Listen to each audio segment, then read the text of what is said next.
दीपक भाऊ, तुम्ही नेहमी या पुरातन झाड तोडल्या नाही पाहिजे त्याचे व्हिडिओ आणि फोटोज टाकत असतात आणि त्याबद्दल आंदोलन पण करत असतात, तर तुम्हाला हे काय वाटते, हे चुकीचं आहे का बरोबर झालेलं आहे? जय शिवराय. मी दीपक पोहनेकर.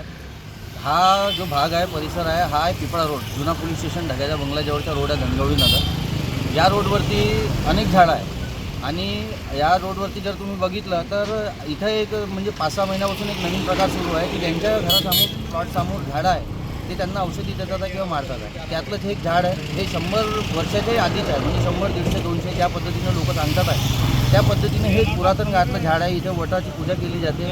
इथच्या सर्व महिला वस्तीतल्या इथे येतात आणि यांना हे झाड कापायची परमिशनसुद्धा नाही आहे. यांनी याच्या आधी झाड कापलं, परमिशन नसताना पुन्हा त्याच्यानंतर पुन्हाहून डबल हे झाड कापलं.